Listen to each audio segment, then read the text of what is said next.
السلام عليكم ورحمة الله وبركاته. الحمد لله رب العالمين والصلاة والسلام على أشرف الأنبياء والمرسلين وعلى آله وأصحابه أجمعين.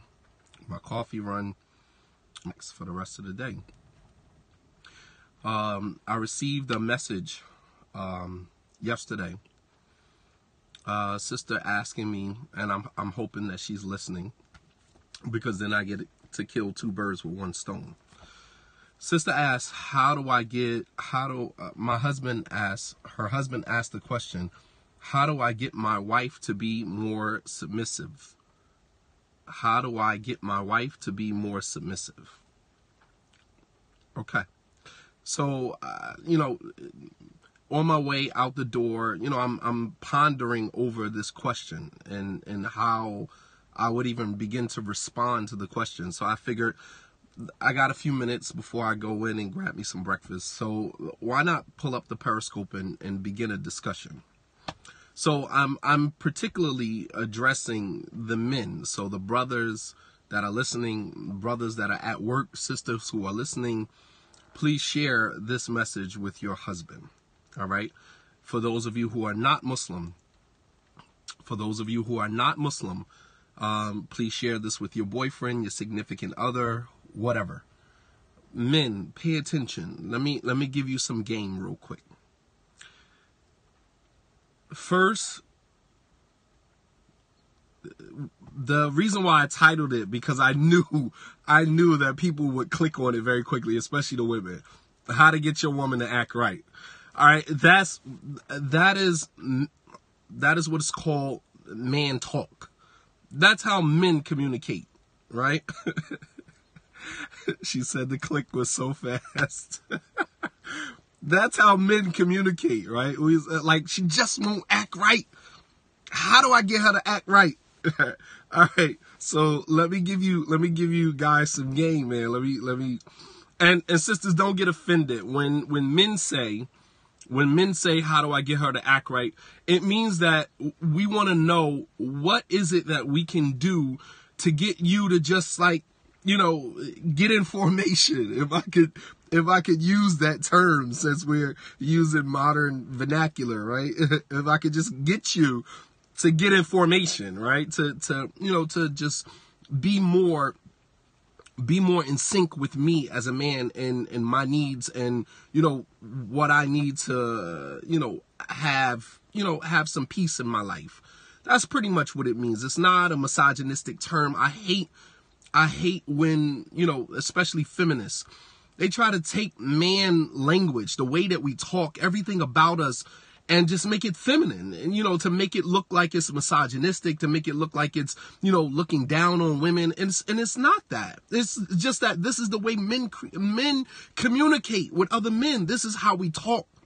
This is how we talk. It is not demeaning to women. It is not belittling to women. It's not misogynistic, although from a woman's perspective. And then sometimes when women use certain language, you got to know how to train them, and all this other all this other talk that women use when they talk amongst themselves. Women, don't you talk like that? Yes, you do. Yes, you do.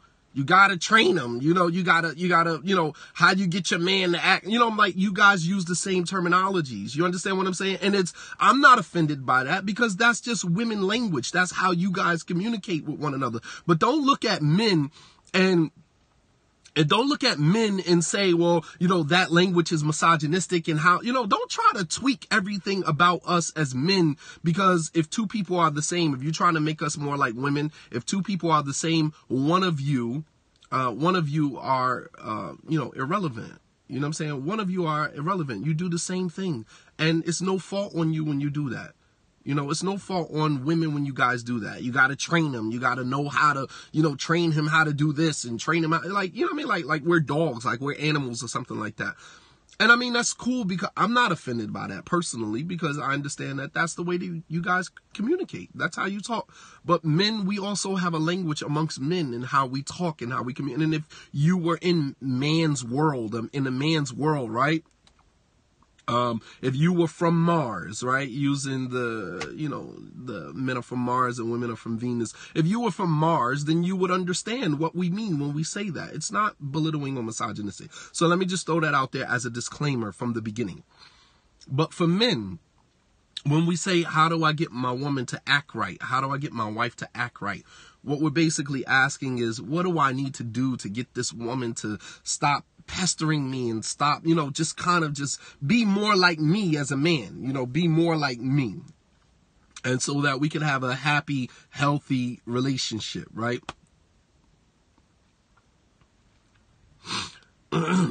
So the thing is, let's just go about this and keep in mind that how we function in our relationships, as I've said this before, and you guys have to understand this, how we function in our relationships is largely based upon the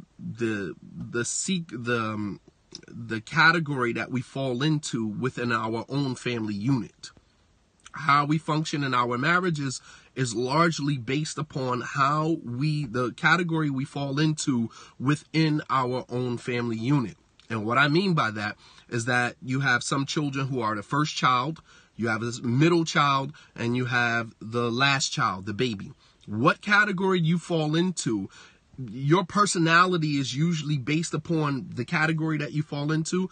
And when you marry your spouse, I'm talking about for men, when you marry a woman, you have to be particularly aware of what category she falls into within her family unit. I'll give you an example. So, for example, as a man, if you were the first child, right? As a man, if you were the first child. As the first child, usually first child syndrome, which is real. Psychologists use this. This is real. First child syndrome. First children are usually,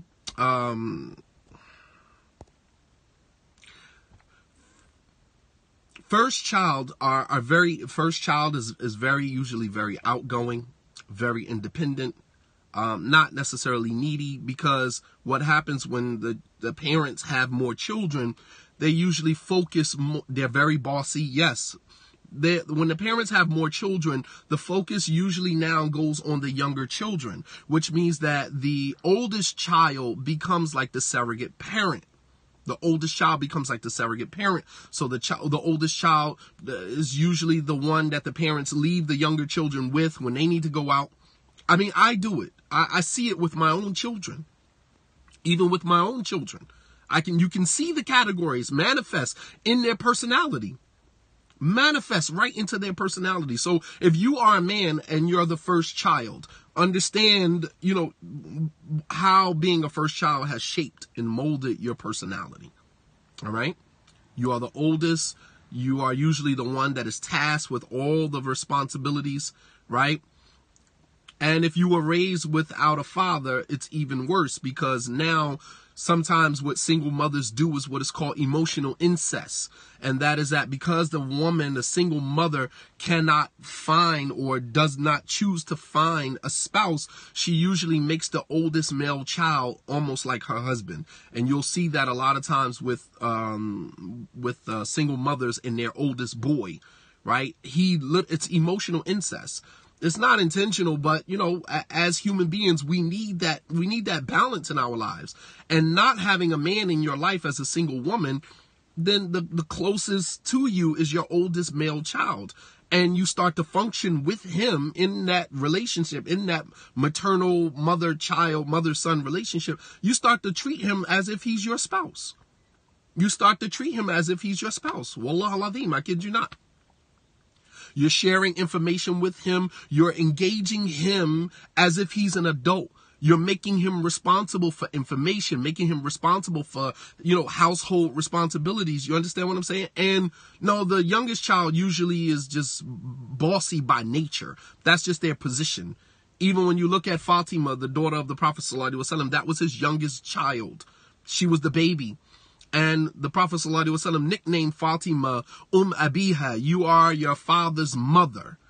Meaning that Fatima functioned with the Prophet ﷺ like Khadija did. She was to the Prophet exactly what Khadija was. And that's because the youngest child, let's go to that category since we're on the topic. The youngest child is usually given less responsibility because the youngest child usually comes at a time when the parents, a lot of times, was not ready to have any more children. And then the youngest child just comes along, right?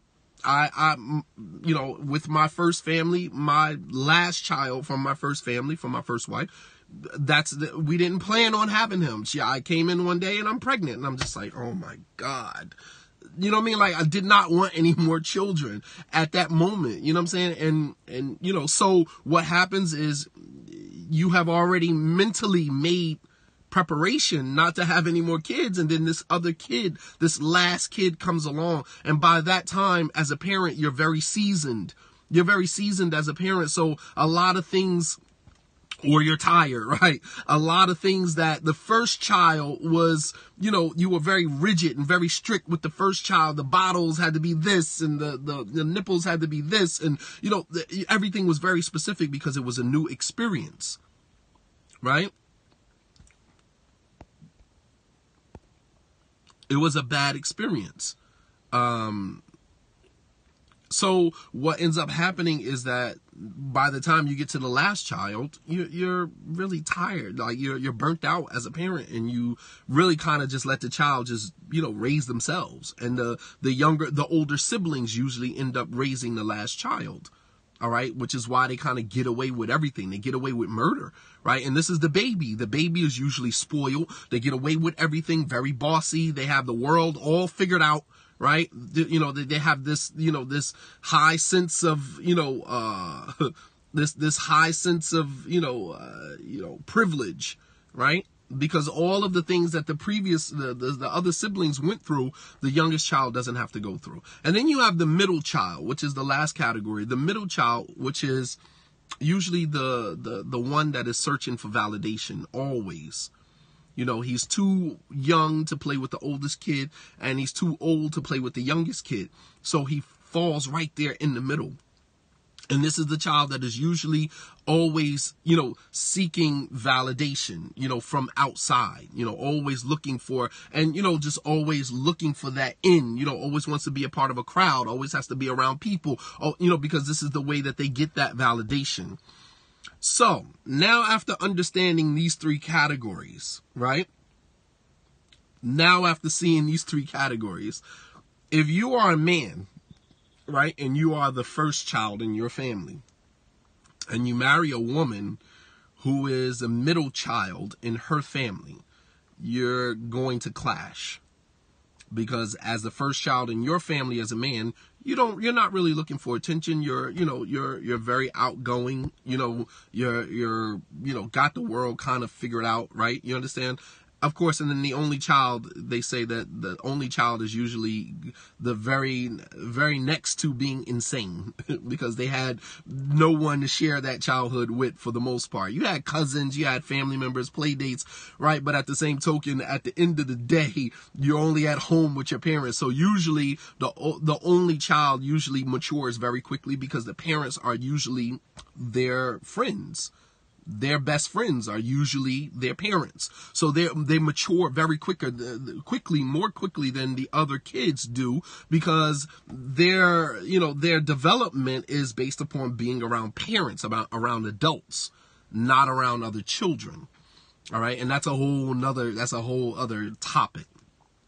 All right. So the point that I'm making is that when you have you as a man, if you are the first child in your family and you're married to a woman who's a second child in her family, you're going to run into problems because as a first child in your family, you're pretty much outgoing. You're going after the world. You got your head screwed on and and very bossy. And then, of course, your wife is a second child in her family, middle child. And so she's always looking for attention. She always needs the attention. She needs the validation. And for you as a man, you're like you need to get your stuff together, man. You know what I mean? You need to get your stuff together, man. Like, I can't hold your hand and walk you through life. You understand? That's usually your mentality. While your wife, who is a second child, the middle child in her family, she needs that validation. So when we talk about how do I get my woman to act right, first let's start there. Find out where you fall into, which category you fall into with your spouse. You understand? Very important. If you as a man are a second child, middle child in your family, always seeking validation, always need attention, right? And then you marry a woman who's a first child in her family, very bossy, very outgoing, very independent, you run into another problem because you constantly need that validation from your wife when she's like, dude, man, you need to man up. You know what I mean? Like, I'm, on my trajectory. You need to man up and you need to get your stuff together, man. While you as a second child from your family are constantly looking for that validation, constantly looking for that attention, constantly looking for, someone to, you understand? I'm just being honest with you. You know what I mean? Like, I'm just being honest with you. And then, of course, the worst case scenario is when you have two people who are married, a brother who is the last child in his family, spoiled brat, and then you have the last child of the female in her family. She's a spoiled brat, bossy, privileged, and you got these two individuals in a family together, in a marriage together. This is a recipe for drama. I kid you not. Because both of you think that, the world revolves around you. Both of you are privileged. Both of you are spoiled brats who have gotten away with murder in your own family. I kid you not. This is the worst case scenario.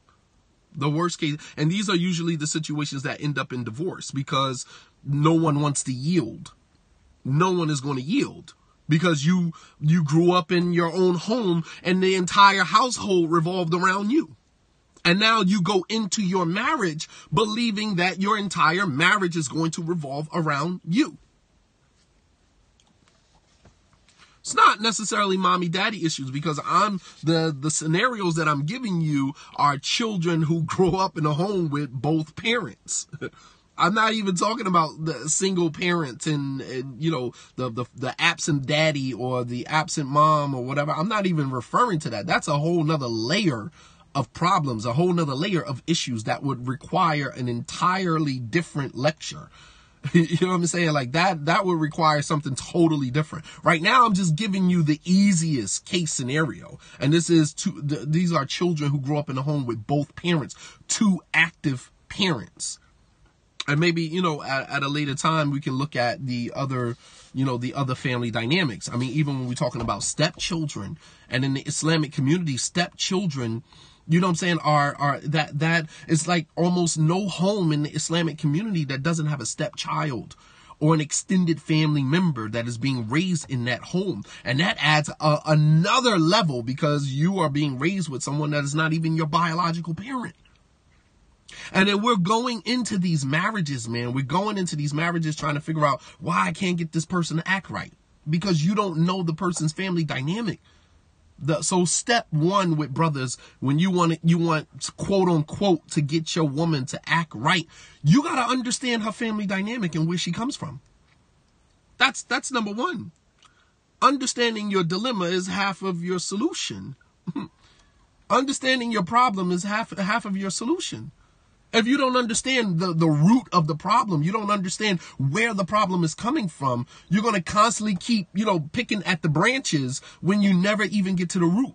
The root of the problem is not that she won't act right. She just won't act right. The root of the problem is that you don't understand her family dynamic and where she falls in, what category she falls into, so you can actually know how, like, we don't come with a manual.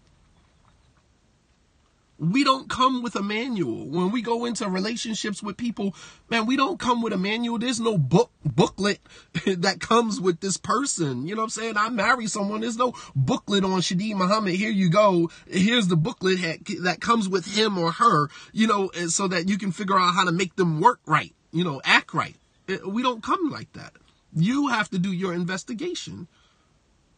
You have to do your investigation. You have to go back and find out, okay, let me see what this person's family life was like. Get some information from the mom, get some information from the dad. Siblings will tell you all, man. Siblings will tell you everything. How they interact with their siblings will tell you everything.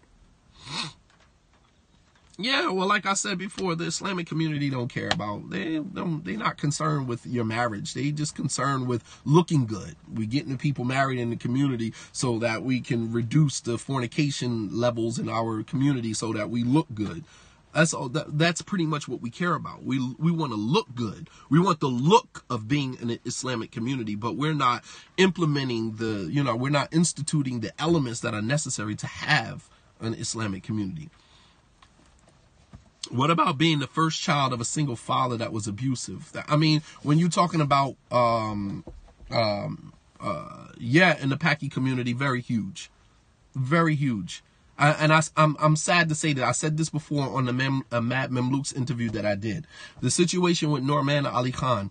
If Norman Ali Khan had did what he did in the African American community, nobody would have even blinked an eye at it. Nobody would have batted an eye towards what he did because it's so common. But the Paki community had to literally crucify Norman Ali Khan just to prove, their self-righteousness within the larger Islamic communities in America. That brother, man, subhanAllah, did not need to be dealt with like that.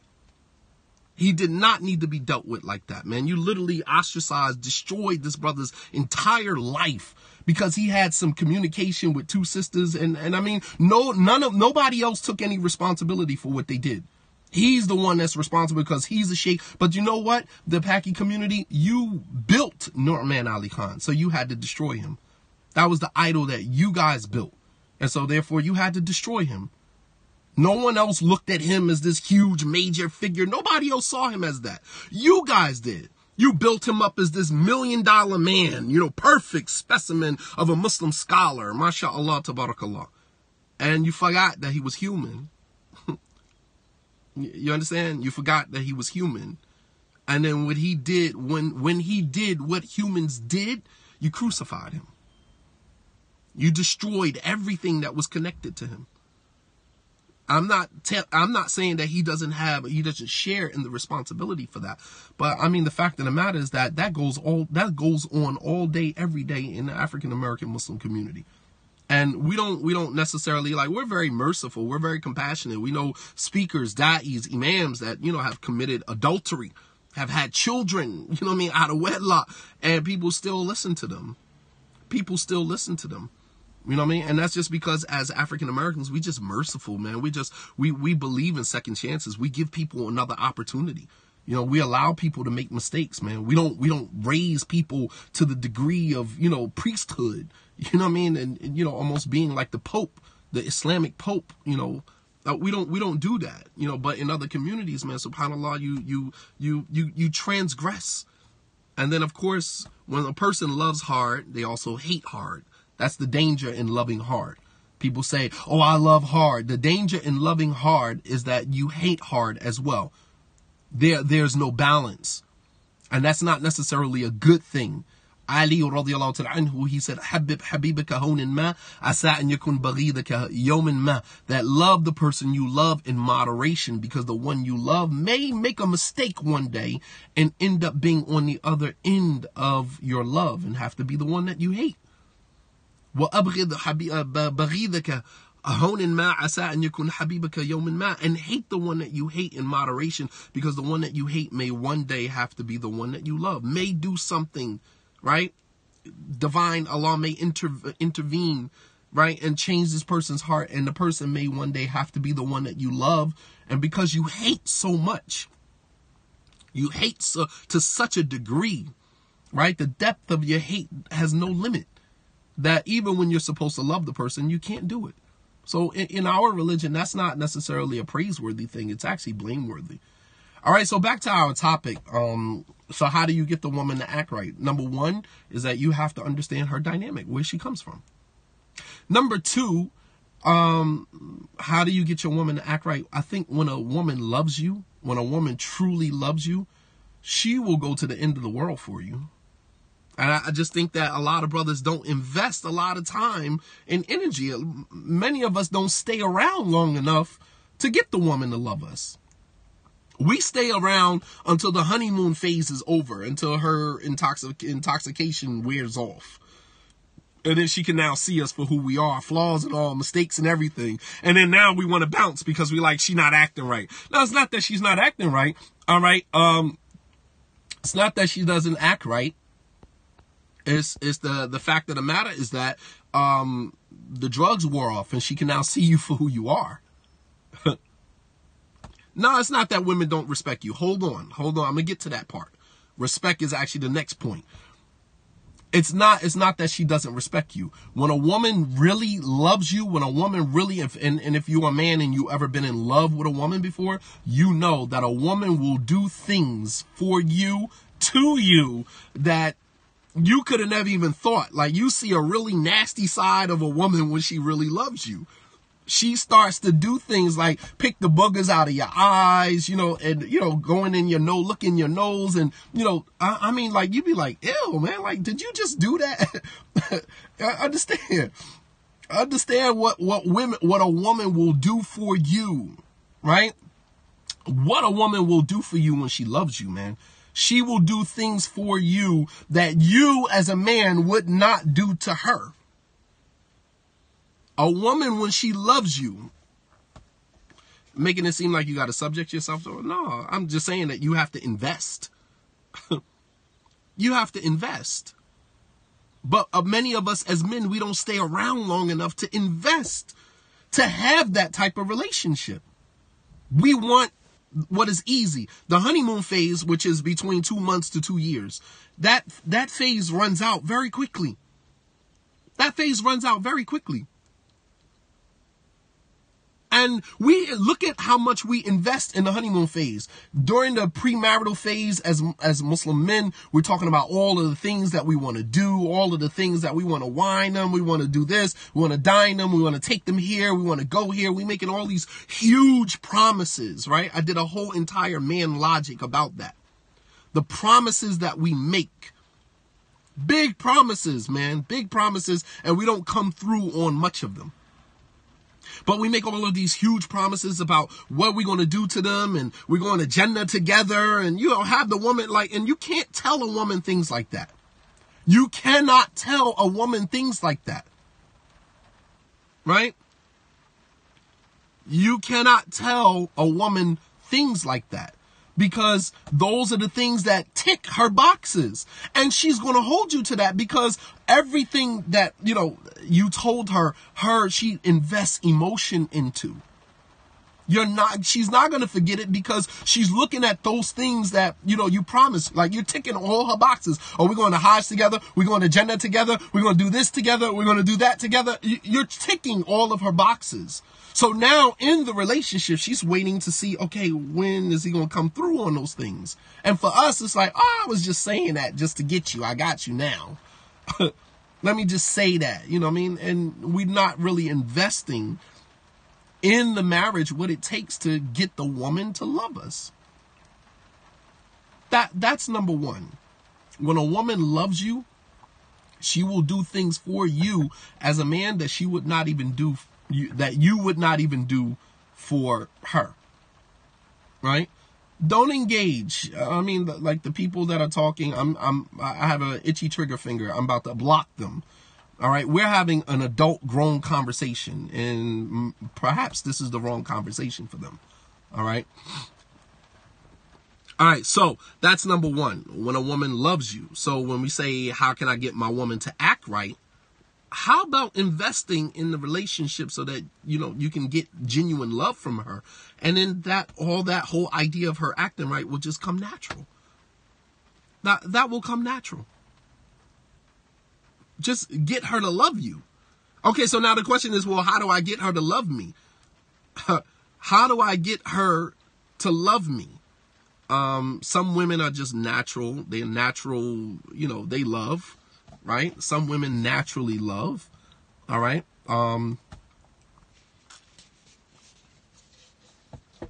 Some women are just hopeless romantics. I think women by nature are hopeless romantics. They want to be loved. Bro, what kind of men do women like? What type of question is that? The type of woman I like is different from the type of woman. What do you mean? What type of women do men like? What type of question is that? every man is different. Every man has their, every man has their own, preferences. I don't even know what type of question it is. Like, just hold tight with the questions. Just listen, man. I'm probably going to get to some of the things that's roaming around in your head. I'm gonna probably get to that. All right. When you say what type of woman men like, that's a very general statement. And I can almost guarantee if you was to give me a list of things that, some people are going to disagree with that. No, I don't require that. Every man requires something different. I don't require what you require, and you don't require necessarily what I require. So that's a very general statement. I can't answer that. Number two, a woman will act right when, number one was women, you can get women to act right when you understand their dynamic, where they come from. Number two, you can get a woman to act right if you can get her to love you, right? If you can get her to fall in love with you, she'll act right by nature. Her acting right is a byproduct. It's not the end goal, right?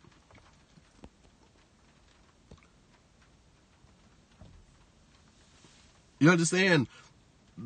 Getting the woman to act right is not the goal. Loving her is the goal, and getting her to act right is a byproduct of that. Number three, to get your woman to act right, is to have her respect you.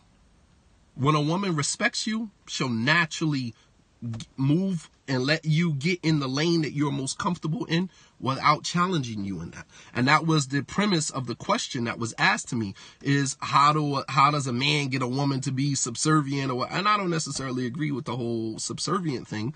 Nonetheless, I understand where they're coming from. And I think that when a woman respects a man, she respects him. All right. I think she will naturally just move into her lane. Naturally move into her lane and let you have the lane that, you require. She's going to give you that she's not going to challenge you on that. Now, mind you, some women, that may be a little bit more of a challenge for them because they've been single for a long time and they've been handling everything on their own. But when a man comes in and she sees this man, you know what I'm saying? Like, I don't know if you guys have seen, not subservient, the wrong term, but we know what they mean. How does a man get a woman to, kind of just let him be the man? That doesn't necessarily mean subservient, but sometimes we got to read between the lines and understand what people are not saying. We understand what they are saying, but we have to, even more than that, understand what they are not saying. So I don't, you know what I'm saying? Like, I'm very literal. So when a person writes me a note, I know what they're saying. I don't have to correct them and say, oh, subservient is the wrong term. I know that's not what they meant.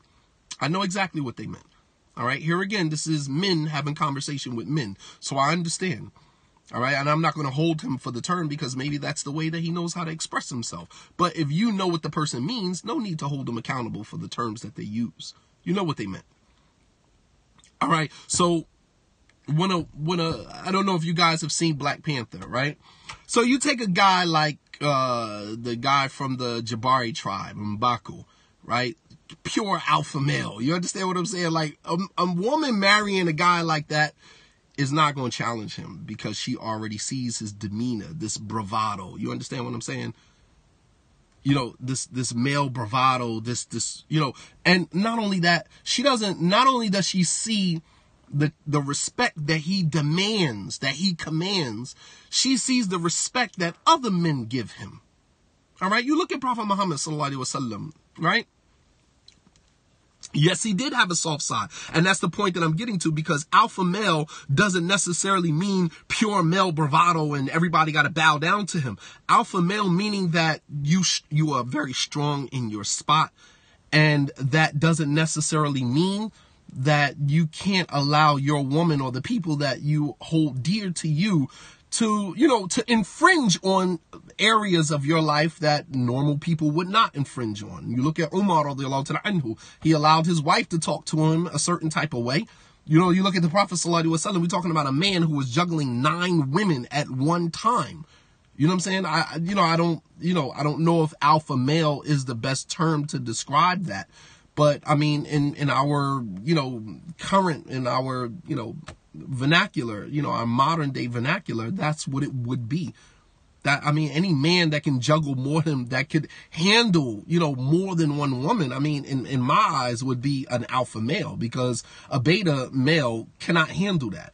You understand what I'm saying? Many men have tried their hand in polygyny and have to fold the cards and say, you know what, I bow out. That ain't for me. You know what I mean? But women will normally move out of the way.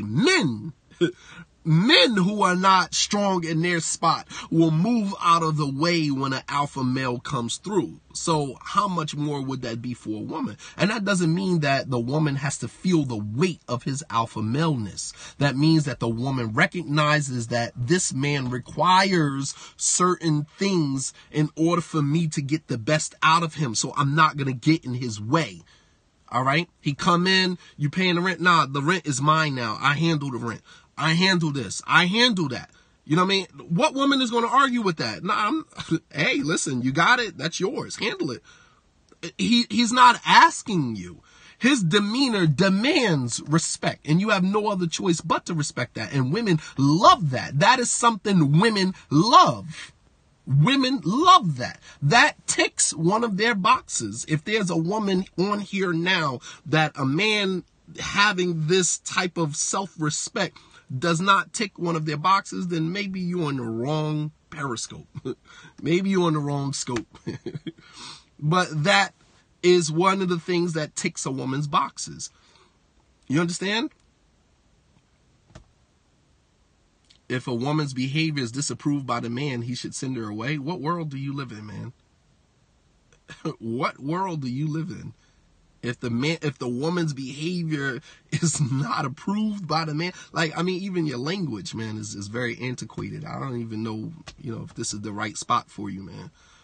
At any rate, so when a woman respect, you understand what I'm saying? He has a level of respect. Obviously one that you do not. Okay, cool. Well, maybe this is not the place for you.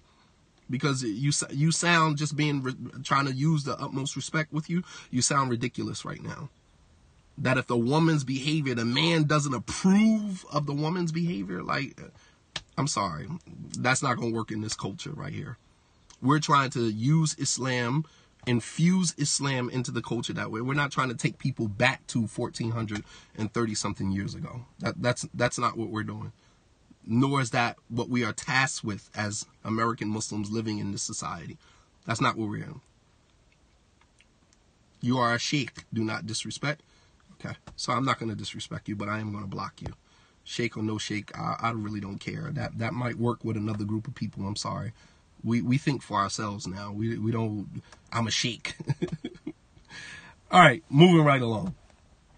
So respect. That when a woman marries a man and he respects himself and she sees that other men respect him, right? Other men respect him. She automatically is going to give that to him. She's automatically going to give you that lane. She's not going to challenge that. So men have to look at some of the things that they do that make them, as the Arabs, they have a saying, sakata min aini, you fell from my eyes. I don't respect you anymore. And men have to look at the things that they do to, make their woman look at them differently. They don't even respect you. And it's not even a money thing. Sometimes it's a moral thing.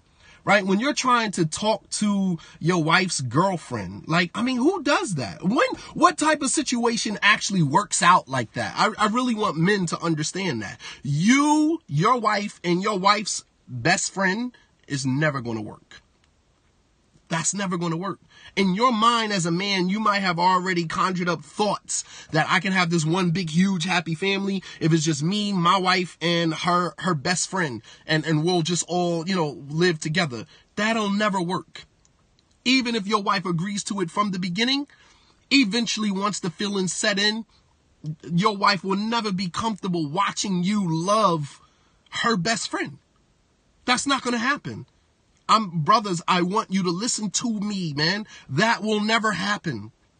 There is nothing that will ever come out of good. It might be one or two situations where that may have worked. But if you peel back the layers of that relationship, you can see that there's some numbness there. Because a woman, in order for her to be able to, tolerate a situation like that, she has to numb herself to that. No woman is going to be cool watching her husband love her best friend or be in a relationship with her best friend. That's never going to work. That will never work. Understand that. So when men get caught out there trying to talk to their wife's best friend or their girl's best friend, and we do it on so many different levels, Wallah al-Azim, it makes the woman disrespect you. She looks at you differently. She looks at you differently because she's thinking to herself, out of all of the women that you could pursue, you would go after my best friend? You would go after my best friend? Be honorable, right? As I see, some of the brothers on Instagram using the word sturdy, like be sturdy, be honorable, be respectful in the way that you approach the situation, man. But don't say that women don't respect you. Women usually will start you off at 100 and kind of let you work your way down to 0 and to the point where the woman just doesn't respect you anymore. And it's not that she doesn't respect you. She's seen some things from you that doesn't allow her to respect you. She's seen things from you that are indicators that you don't respect yourself, and it's hard for her to respect you. It's hard for her to see you. You know what I'm saying? Nah, it doesn't work like that. You don't get to have all of this, drama in your life as a man. You're not, you have a child from a previous relationship. You let the mother of the child talk to you any type of way in front of your wife, talk about your wife any type of way, and you don't never put her in a place. You never check that. You never say anything about that. You understand? A woman is looking at you like, dang, I'm your wife. I'm your wife. You're going to let someone who is not even your wife, who is the mother of your child, disrespect me like that, talk to me like that, and you don't say nothing to her? How is a woman supposed to lay in a bed with you and see you as her giant, see you as her Superman, see you as, nah, it doesn't work like that.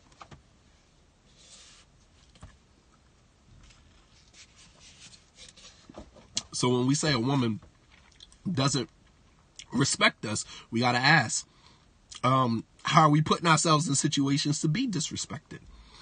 All right. You get caught on the internet talking to other girls on the internet. Then you sloppy with it on top of that. You know what I'm saying? Like you leave your computer open. Your wife got access to, your other accounts. You understand what I'm saying? Like, come on, man. Most of these women are chemically unbalanced. What psychology book did you get that from? What psychology book did you get that from? I really try to figure that out, man. That's a very broad statement and a very bold statement to make. Because when you say most of these women are chemically unbalanced, that means that you're perfect. You're perfect. You don't make no mistakes, right? And all the relationships you've had, it's always been the woman's fault, right? It's in the science papers. All right, cool. Let me block you too, man.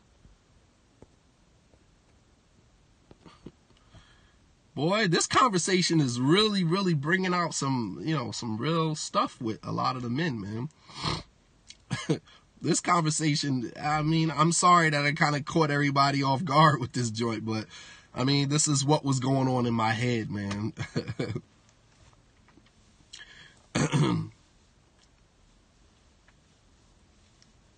You, the ISIS. Okay. So, you go on somebody else's Periscope. All right. So, when a woman catches you on the internet, you're talking to women on the internet, you're communicating. A real man, when he wants something, he just goes after it. He's not asking nobody's permission. He's not sitting down, with a conversation asking his wife, can I marry another? Like, I'm not asking your permission. If I see something I want, I'm going to get it. That doesn't mean that I'm not going to be respectful of your feelings. I'm not going to be respectful of the process. But at the same token, you do not dictate to me what I feel is best for me in my life. You don't, even though we share my life together.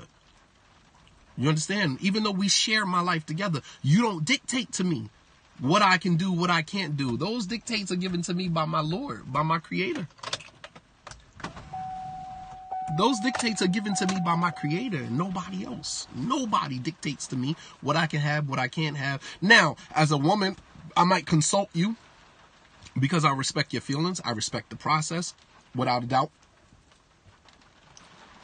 But at the same token, first of all, I'm not an Arab. She said I'm a dirty Arab. I'm not an Arab.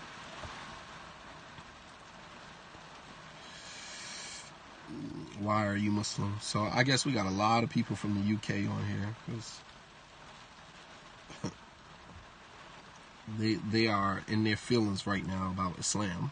But anyway, so when men do things that cause women to disrespect them, you're getting caught talking to women on the internet. You're getting caught doing this. And I mean, then the thing about it is that you get caught. You get caught. You know what I mean? Like, that is what makes it even worse. You get caught.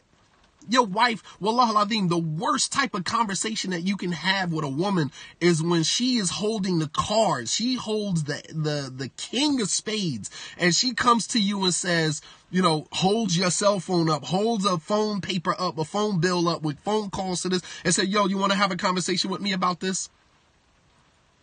And, you know what I mean? Like, as a man, you shrink.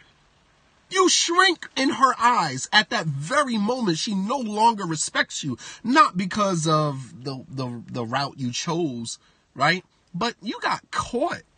You got caught trying to cheat with somebody on the internet, on the phone, you know, like, and then on top of that, the phone is in her name. She's scanning the bill.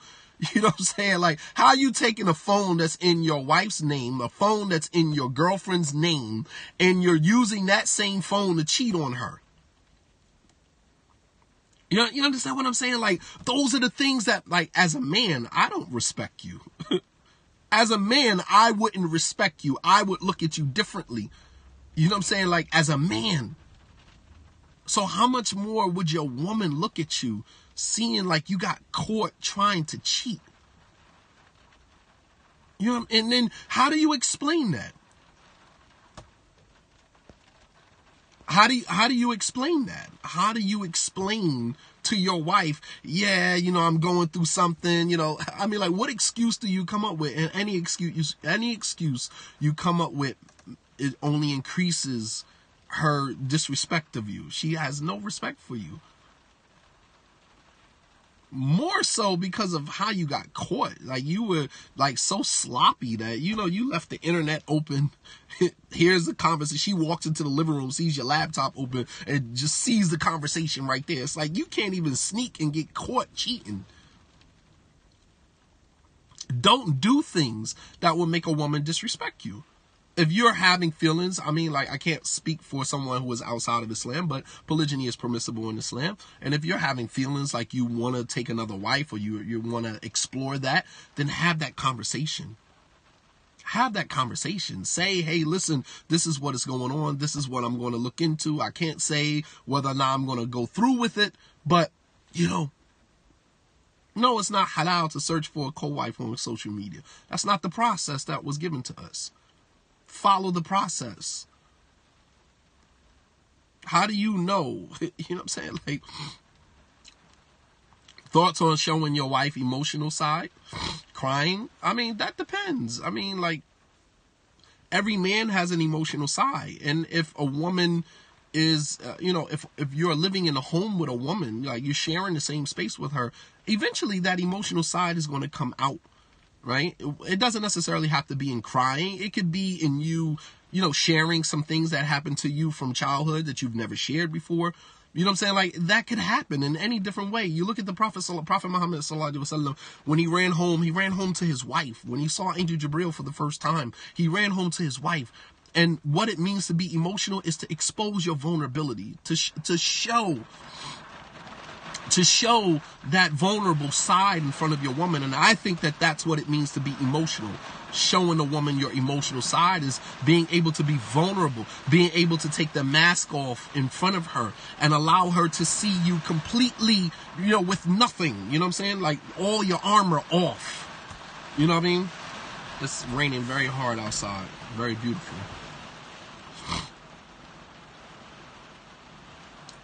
You can search for a co-wife through going through your local imam, contacting imams of other communities, going through, but anybody online, anybody who goes through the process of filling out an application, putting it online for everybody to see, I'm just,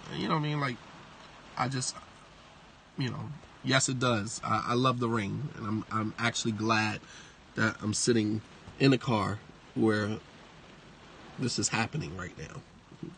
Yeah, I mean, going through the proper channels, man. Going online and trying to meet somebody online, that's dangerous, man. You don't know who you getting, man. It's like buying a car online versus buying a car from somebody that you can have direct human interaction with. It's something totally different. I feel much comfortable, going to this person's house, test driving the car, communicating with the person, see how the person lives before I give the person my money and a guarantee, a human guarantee that if something goes wrong, I can come back to them, versus me going online and person sending me pictures online. It could not actually be the real deal. You understand what I'm saying? It's totally different, man. And we cannot allow using social media to, eliminate the human interaction that is necessary, man. All right, so respect. Number one, knowing her dynamic, her family dynamic and where she comes from. Number two, getting her to love you. Number three, respecting you by you respecting yourself, by you not putting yourself in a situation to be disrespected. And number four, I think some women are just naturally, some women naturally will love you and let you have your place as a man. The Prophet ﷺ said, لَتَجِدَنَّ النَّاسِ كَالْمَعَادِنِ, that you will find people, the characters of people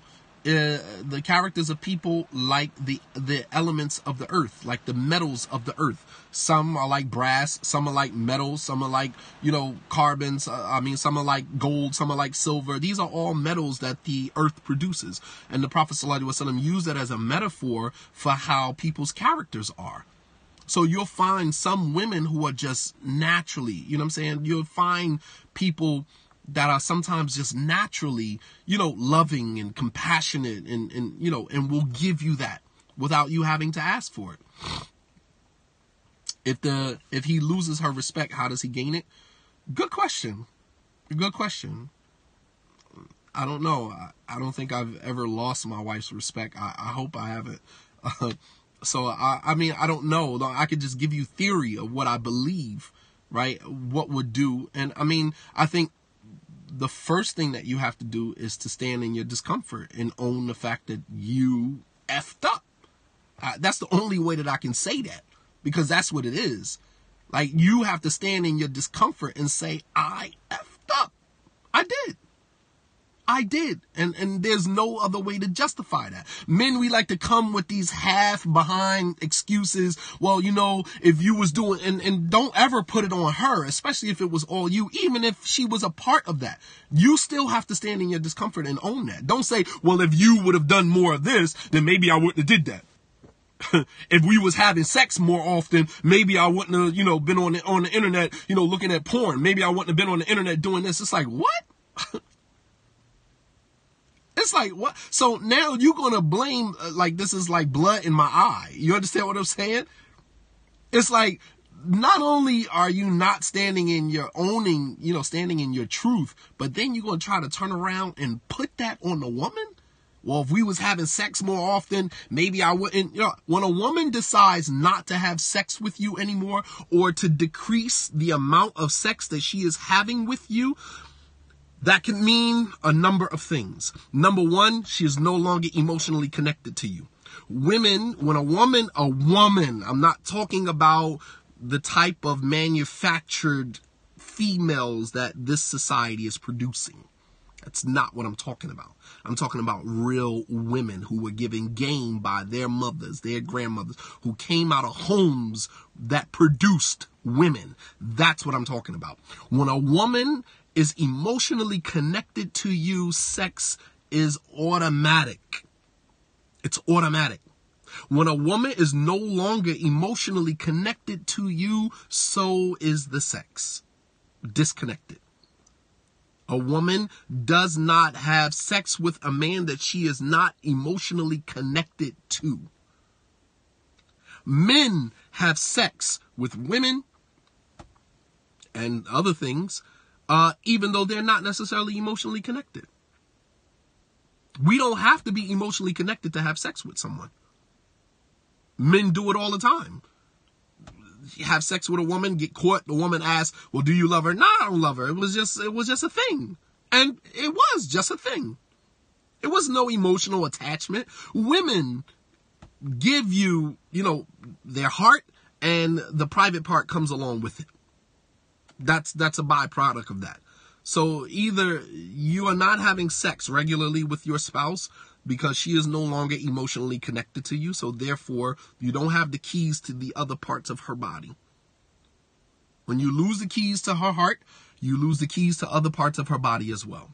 Her mental, her physical, her emotional, her spirit, you lose it all. When you lose the key to her heart, you lose the key to everything else. I'm just keeping it 100 with you. All right. So when brothers say, well, if we were having sex more often, maybe, I wouldn't have been on the internet looking at porn. Maybe I wouldn't have been doing this, or maybe I would, that's a lame excuse. Because if you were not having sex as often as you would have liked it, then you should have sat down and had a conversation and say, hey, listen, I noticed that there's a disconnect. What's happening? What's going on? What do I need to do? Or a woman may not be having sex with you regularly because the sex is not fulfilling. It's not intimacy. It's just pure sex. And, part of what makes a relationship is intimacy. That's even part of our religion. The Prophet ﷺ said, don't go into the back of your wives like a male camel goes to the back of a she camel, taking its pleasure and then leaving. Meaning that with our women, with our wives, it shouldn't just be about sex. And for many men, that's what it becomes. It's just the mechanics of it. You go until, you're finished. And then once you're done, you get up and you move on about your business. No pillow talk, no hugging, no touching, no nothing. You went to your wife like a male camel goes to the female she camel. You take your pleasure and you keep it moving. Eventually, a woman gets tired of that. She wants more. You are her husband. She wants more from you than just, sex. She wants intimacy. So a lot of times as men, we say, oh, well, we're not having sex as often. And you got to look at, okay, well, what are you doing? What are you doing? When it comes to that, women are usually, reactionists. They react to, what is being given to them. So if you're just giving them the mechanical sex, eventually they get tired of that. I don't want to just have mechanical sex with you. I want to be intimate with you. You are my husband, right? I want to be intimate with you. And I mean, we have to, brothers have to stop watching these rap videos and, looking at these, porn. This is what porn does to you. Porn steals your ability for human intimacy, human connection. The more and more you watch porn, the more you desensitize yourself to the human connection, because porn is not a natural human connection. It's not intimacy. It's two strangers that got in front of a camera and had sex in front of a camera. As you're watching this over and over and over again, you are desensitizing yourself to the natural intimacy that goes in between the husband and the wife, a male and a female. You understand? That's not going to work.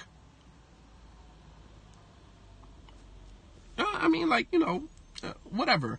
I mean, but to the smack in the face is to say, okay, well, if we were having sex more often, I wouldn't have been on the internet. I wouldn't have been talking to women. I wouldn't have been doing this. And then you got to sit back and say, okay, well, what part did you play in that?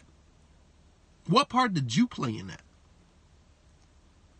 So That how you build your respect back up with your wife once you lose it is you have to stand in your discomfort. You have to stand in your truth that you messed up. And whatever it takes for me to fix it, you know what I'm saying? Like, then I'll do what I have to do. And you can't expect that to come back, immediately. That's something that you have to work for. And some of us are not, here again, are not willing to work for it. We're like, okay, we did what it took for us to lose our respect. And then when she doesn't want to give it back to us, when we feel we deserve it, then we out. I'm out. Well, I'm not going to stay in a relationship with you if you're not going to respect me. It's like, but I did respect you. You were the cause of me not respecting you. And then you want to leave because I won't give you the respect back that you don't deserve. You don't deserve it.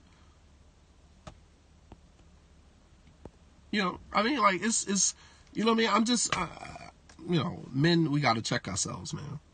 We got to check ourselves, man. You have to stand in your truth. You have to stand in your discomfort and say, hey, I messed up. And whatever it takes for me to make it right, that's what I'll do. Now, if you're not looking to be in a marriage, you looking to be in a quick relationship, then, obviously you're going to pack your things and you're going to go and do the same thing to somebody else, leaving behind a trail of tears. You're going to go back and do the same thing to somebody else. The last thing, as I said, some women are just naturally, they're natural, lovers. They love. Some women naturally love. That's just their nature. Don't take that away from them. Some men, because we're uncomfortable with love, we push them away from us. That is uncomfortable. You're too needy. You're too this. You're too that. You're too touchy-feely. I don't really like that. You know what I mean? What man doesn't want the woman, well, not all the time, but doesn't want a woman checking on him and checking for him? About it is that we'll push our wives away because they're too needy, they're too touchy-feely, whatever the case may be. But then we go get shape-ups and we dress real nice, going out looking for attention from other women. The only woman that you should want attention from is the woman that is right in front of you. Yeah, it feels good to go here and go there and have women checking on you, but you're looking at your wife's face as she lights up because she gets a kick out of seeing other women attracted to her husband because at the end of the day, she's the only one going home with you. My wives are not offended by that. They actually find it hilarious because they know that the women can stare all they want. They can walk all they want. At the end of the day, I'm going home with him. And that, and the comfort of a woman knowing that, it makes her even more attracted to you. It makes her even more attracted to you because she sees that other women want you, but she knows that you don't want anybody but her. That makes the woman even more attracted to you. But we got our heads in the cloud. And we're like, oh, these chicks over here checking me out. They checking me out, whatever. But your wife not checking you out. That's a problem. If the woman you with is not checking you out and other women around you are checking you out, you got the game twisted. You hustling backwards. The hustle is to make your wife look at you like that. You understand? What if it's the issue in the girl? The issue is in the girl. What do you mean? If the woman has other men looking at her, or the woman is, beautifying herself for other men, I don't understand what the question is. But, like God, brothers, man, we got to understand, man, like that's not what it is. And all of the women that look at you from the outside. I mean, sometimes I'm out and about and I'm walking and a woman looking at you and she's, giving you a certain look and you're like, girl, please. You are not ready to be married. You understand what I'm saying? Like, I've been married to one of my wives for almost 20 years, the other wife for almost 10 years. Like, you know what I mean? Like, you're not ready to be in a relationship with somebody like me. Knock it off. You think I'm cute from afar until you get into this life, and then you realize you're not about this life. So keep it moving. And men, we cannot allow ourselves to get caught up in that. We can't allow ourselves to get caught up in that, man. We have to realize that, if you are marriage material, you understand? Like, as a man, I'm marriage material. I'm not girlfriend, boyfriend material. You understand? Like, I wouldn't last in a situation like that. I'm marriage material. I'm the type of man that you marry. You understand? I'm not the type of man that you see quickly you want to go have a quick relationship with. I'm not that dude. You understand? Maybe 30 years ago, maybe, you know what I'm saying? Now I'm marriage material. I'm the type of person you look at and say, I want to spend the rest of my life with this person. That's, as men, that helps us to deflect all of those thoughts that come into our mind about, maybe I can go be with this one, or maybe I can go find in her what I can't find in my wife. Maybe I can go find in her, maybe she'll do the things that my wife wouldn't do. And maybe she would, but she's going to give you a whole nother level of headache that your wife didn't give you. Think about that. For all of those men who allow shaitan, who entertain the thoughts of shaitan, that I can go out and be with this woman and I can have a better relationship with her, better relationship. You know what I mean? Like, you probably could, but that woman is going to bring you more drama, more headache in your life than your current wife is. And if I had a choice to go find somebody new and got to build a relationship with that person rather than, work on the one that I already have, obviously I'm going to work on the one that I already have. The new one is a gamble. Ain't no telling how long that's going to last. If you've been married to this person for 10 years or you've been married to this person for 20 years, you already see what that is. You know what that is. That ain't going nowhere. This new situation, especially as superficial as a lot of women are today, they believe the entire world revolves around them. So this whole idea, I'm going to go out and find somebody new, like, you sadly mistaken how long that's going to last. Society is not producing people who are, selfless enough to have a long-term relationship. People are selfish, narcissistic, privileged individuals. Do you understand? So, men, get that out of your mind into thinking that, I can go find this person or I can go find another person. Yeah, your wife is not, none of us are functioning at 100%. We ain't got 100% battery in us. None of us. So this whole idea that I'm going to go find somebody who's going to do for me what my wife is not doing for me, that's a myth, man. That's a myth. That's a myth, man, and I'm sad. Anybody who thinks like that is that's a myth. It's not real. It's a farce. It's not real. What is real is what you have in front of you. And if you reach a threshold with the person, a lot of people ask, well, how do I know when it's over? If you got to ask that question, I don't know, I don't know how to respond to you. If you have to say, how do you know when it's over? You should know when it's over. Your heart should already tell you that it's over. Right? When the Prophet ﷺ, man came to him and the Prophet said, you came to ask me about righteousness. He said, istafti qalbak. He said, ask your heart. You want to know when it's over? No human being can tell you when the relationship is over. Your heart is what communicates to you whether or not the situation is over with. When you look at your spouse in disdain, you hate everything about them. You hate being in the same room with them. Everything about them gets on your nerve. All of the things that you used to love about them and the things that used to attract you about them now makes you hate looking at them. Then it's over. It's over. You've reached your threshold, and staying in the relationship beyond that point, you become oppressive. Even if you have children, your children can pick up on it quicker than you can. Your children can pick up on it quicker than you can.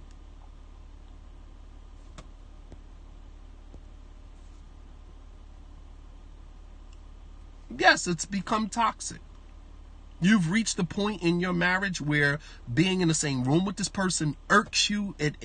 You look at the person in disdain. You hate looking at them. Nothing about them is attractive to you.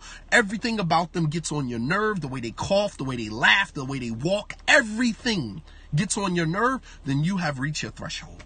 And staying in a relationship beyond this point, you become the oppressor. Especially if you have not communicated to the person how you felt. That's even worse, because you're leading the person to believe that you're all good and everything is good. And in the back of your mind, you can't stand this person. You can't stand that person. When you reach that point, you can go back to being normal? No. There's a new normal, but you cannot go back to the old normal. You have to create a new normal. There's no going back to the beginning, man. That's a myth. That's a farce as well. Once you get to that point in your relationship, there is no going back to, let's go back to the way things used to be. That's a farce. That's a myth. It's not real. The only thing that you can do at that point is create a new normal where you guys can function cohesively, even if it's not with the level of intensity as it was the first time. You understand? That it's never going to go back to being the way that it used to be, because that time has passed. And the person that you were and the person that she was, or the person that he was and the person that you were, you're not that person anymore. So how could you go back? How can you go back? In 7 years of all our cells, our body have changed. We're different. Yes, absolutely. You're a different person. Not to mention the experience that has gotten you to that point has changed you.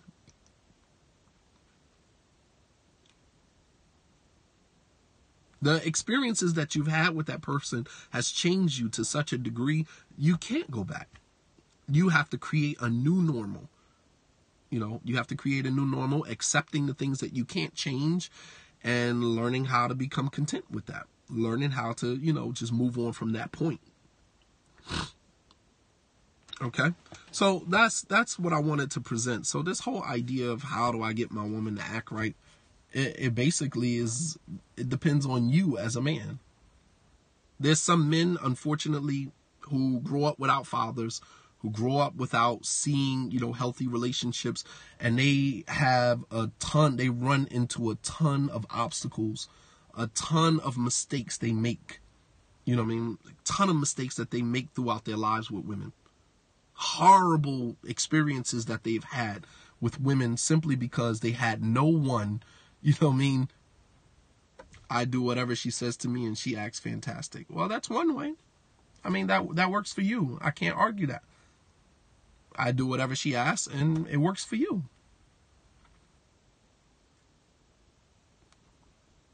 Right?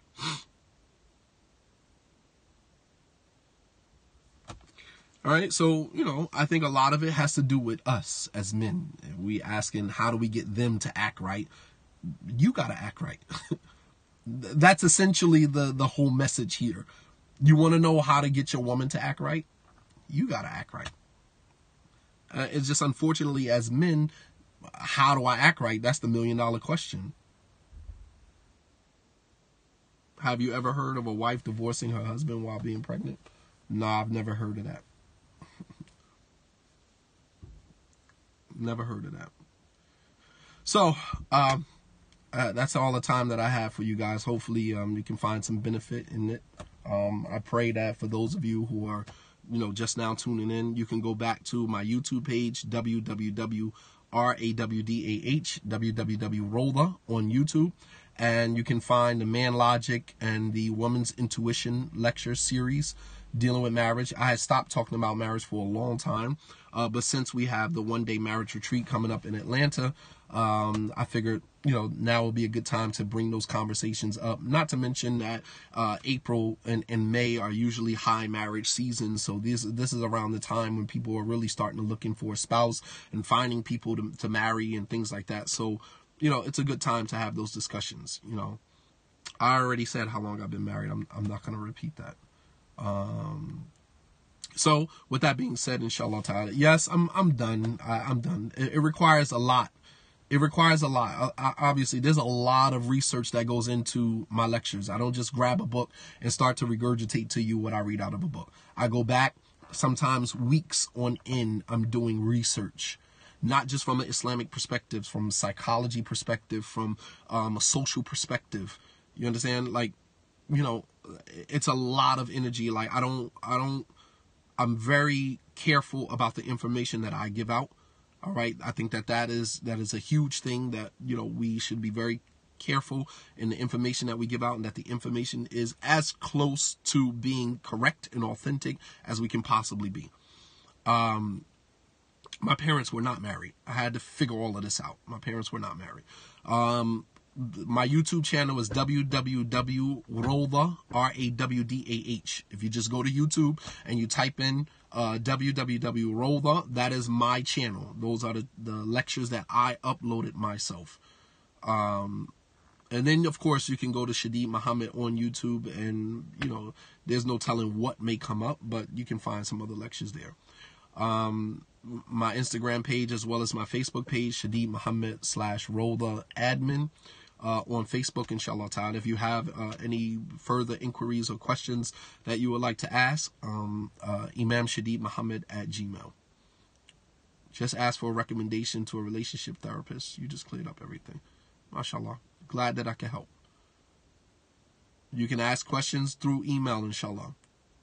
Do I have to be Muslim to know what's right? What do you mean to know what's right? What do I think of Trump? Here we are talking about marriage. You asking me about Trump. Come on, man. No, it's my pleasure. Alhamdulillah. You guys enjoy your day. Assalamu alaikum wa rahmatullahi wa barakatuh.